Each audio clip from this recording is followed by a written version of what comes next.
Hello friends, ये हैं यूसुफ सगीर और ये इंग्लिश को सीख रहे हैं। और जैसा कि आप इस चैनल पर इंग्लिश को सीखना चाहते हैं एंड सो इस वीडियो में मैं आपको एक छोटी सी प्रैक्टिस करवाने की कोशिश करूँगा। And now I am going to ask some translations of few sentences. और जो सेंटेंसेस होंगे वो हिंदी में होंगी, जिसे हम लोग वाक्य कहते हैं। ये यूसुफ सगीर उन्हें इंग्लिश में ट्रांसलेट करेंगे। तो आइए इनकी स्किल को जज करें, देखें कि इनमें इंग्लिश की स्किल किस लेवल पे इनकी स्किल आ चुकी है और ये इंग्लिश को सीख रहे हैं। और अगर आप इन्हें इंटरमीडिएट कहें तो ये गलत नहीं होगा, ये इंटरमीडिएट लेवल पे हैं। बिगनिंग इन्होंने कंप्लीट कर रखा है और टेंस में इनकी एक अच्छी पकड़ है। और तो जैसा कि मैं आपको दिखाता हूँ किस तरीके से हिंदी को इंग्लिश में ट्रांसलेट करते हैं, और एक रफ्तार के साथ, एक रिदम के साथ, जो कि आपको इस लड़के में देखने को मिलेगा। तो आप बताइए, मुझे जाना है, I have to go. मुझे खाना है, I have to eat. मुझे पढ़ना है, I have to read. मुझे सोना है, I have to sleep. मुझे मुझे छोड़ना है। I have to put off. No, मुझे छोड़ना है, बताएं। I have to leave. Get good. Okay, मुझे खाना पड़ा, I have to eat. मुझे खाना पड़ा। I had to eat. जी दोस्तों, जैसा कि आपने देखा इस यूसुफ सगीर ने आई हैव टू इट का यूज़ किया था पहले, फिर मैंने इन्हें बताया कि आई हैड का यूज़ करेंगे जब पास्ट की बात हो। जब पास्ट में आपको कोई चीज़ करना था यानी करना पड़ा, तो आप यूज़ करेंगे हैड का, ना कि हैव का। मुझे मुझे जाना पड़ा, I had to go. मुझे पढ़ना पड़ा, I had to read. मुझे लिखना पड़ा, I had to write. मुझे सोना पड़ा, I have to sleep. मुझे रोना पड़ा, I had to cry. मुझे हंसना पड़ा, I had to laugh. मुझे तोड़ना पड़ा, I had to break. मुझे भटकना पड़ा, I had to wander. मुझे घूमना पड़ा। I had to travel. Good.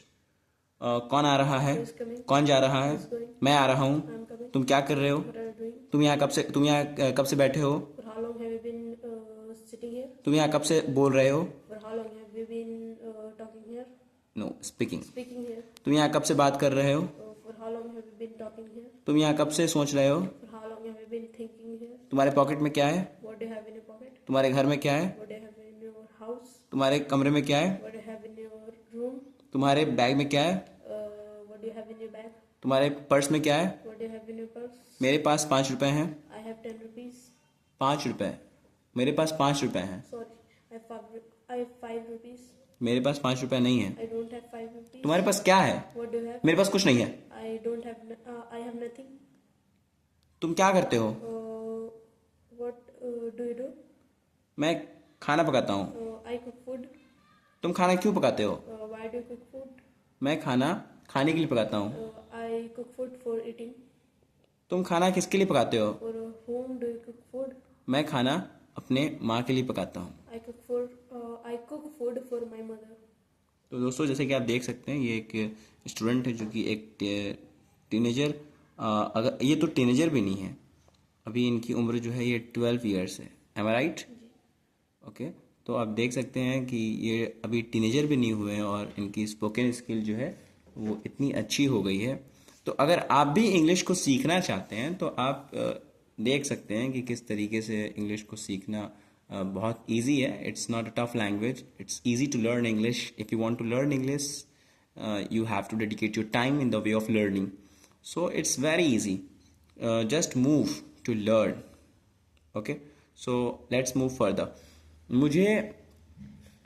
मुझे वो पसंद है जो मेरी माँ को पसंद है। I like what my mother likes. मुझे वो पसंद है जो मेरे भाई को पसंद है। I like what my brother likes. मुझे वो पसंद है जो उसे पसंद है। I like what he likes. मुझे वो पसंद है जो मेरे चाचा को पसंद है। I like what my uncle likes. मैं इंग्लिश पढ़ाता हूँ। I teach English. मैं इंग्लिश सीखता हूँ। I learn English. मैं स्कूल जाता हूँ। I go to school. मैं नरेंद्र मोदी भारत के प्रधानमंत्री नहीं रहे हैं। Narendra Modi is no longer PM of India. The PM The PM of India. Indira Gandhi Bharat की प्रधानमंत्री नहीं रही। Indira Gandhi is no longer the PM of India. Indira Gandhi इस दुनिया में नहीं रही। Indira Gandhi is no longer in the no world. Is no more in the world. दोस्तों, जैसे कि आपने देखा कि नो लॉन्गर और नो मोर, यहाँ पे दो वर्ड्स हैं, इन्हें आपको समझना होगा कि इनका यूज़ कहाँ करते हैं। तो जैसा कि आप देख सकते हैं, नो लॉन्गर और नो मोर में यूसुफ डिफरेंस बताएंगे। यूसुफ सगीर बताएं, नो लॉन्गर का यूज़ कहाँ किया जाता है। नो लॉन्गर का यूज तब किया जाता है जब कोई व्यक्ति किसी स्टेट से हट जाता है, और नो मोर का इस्तेमाल जब किया जाता है जब कोई व्यक्ति दुनिया को छोड़ देता है, अलविदा कह देता है यानी। ओके, आप बताएं कैसे। एग्जाम्पल के साथ। यस, नो लॉन्गर का यूज़ देखिए यूसुफ सगीर, जैसा कि यूसुफ सगीर ने आपको बताया कि नो लॉन्गर का यूज़ करेंगे जब आप किसी स्टेज पे हैं, किसी पोस्ट पे हैं, आप कुछ करते हैं या आप कुछ हैं और वो अब आप नहीं हैं, यानी कि उस जगह से आप जब हट जाएंगे ना, तो आपने यूज़ करना होता है नो लॉन्गर का। और जब आप दुनिया से रुखसत हो जाएंगे, यानी कि जब आपकी मृत्यु हो जाएगी, देहांत हो जाएगी, तो आप यूज़ करेंगे नो मोर का। तो दोस्तों, जैसा कि आप देख सकते हैं, इन दोनों में ये डिफरेंस है। तो आप नो लॉन्गर का यूज़ कर सकते हैं और नो मोर का भी यूज़ कर सकते हैं अपने डेली यूज़ के स्पोकन सेंटेंसेस में। मैं आपको कुछ एग्जांपल्स के साथ एक्सप्लेन करता हूँ। जैसे कि मैं एक पुलिस था जो कि अब नहीं रहा, तो मैं जब इसे इंग्लिश में कहूँगा तो मैं ऐसे कहूँगा, I am no longer a police. अब एक बुजुर्ग थे जो कि इस दुनिया में नहीं रहे, तो मैं कह सकते हैं, हम लोग ऐसे कह सकते हैं, the old is no longer in the world, sorry, no more in the world. No longer का यूज़ करते हैं स्टेज के लिए और नो मोर का यूज़ करते हैं जब किसी की डेथ हो जाए तब। और इसके एग्जांपल लेते हैं, I am no longer a player, I am no longer a doctor, I am no longer a teacher. और इसका यूज़ करेंगे, he is no more in the world, he is no more, she is no more, और my grandfather is no more in the world. इस तरीके से आप इसका use कर सकते हैं। Let's move further. तो जैसा कि आपने देखा, हमने और यूसुफ ने आपको एक्सप्लेन करने की कोशिश की कि कैसे और कहाँ पे हम लोग नो लॉन्गर और नो मोर का यूज़ करते हैं। और आप यूसुफ के इस स्किल को और देखें कि इसमें क्या इम्प्रूवमेंट आया है। ये एक एक एडल्ट भी नहीं है, ये बच्चा अभी अंडर 15 एज के 15 ईयर्स एज के अंडर है, और he speaks well.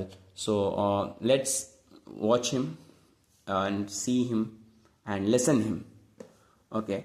So tell me, what is your name? My name is MD Yusuf Sagir. What do you do? I study.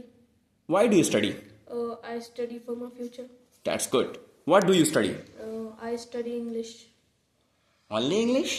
No, not only English. How many subjects do you study? Almost 7-8. Okay.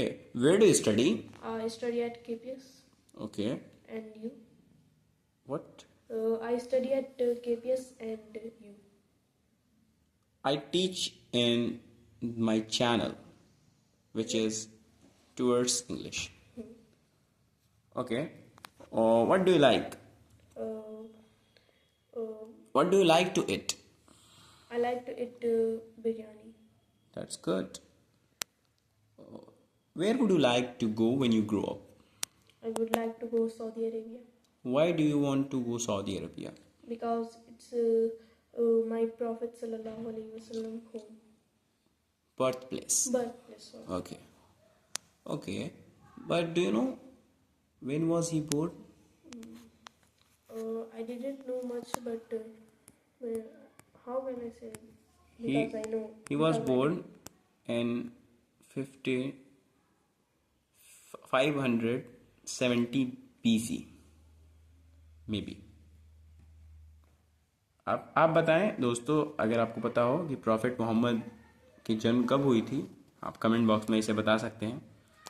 और यूसुफ सगीर, आप क्या बताना चाहेंगे? Viewers कैसे English को सीख सकते हैं?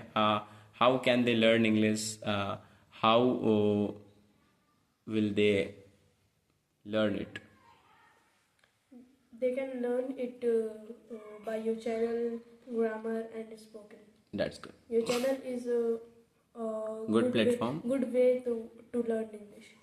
No, you had to say your channel is a good platform. You mean your channel is a good platform to learn English. Okay.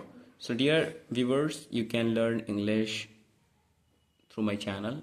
So try to watch my other videos which are available in my channel. So thank you so much for this video and watching this video.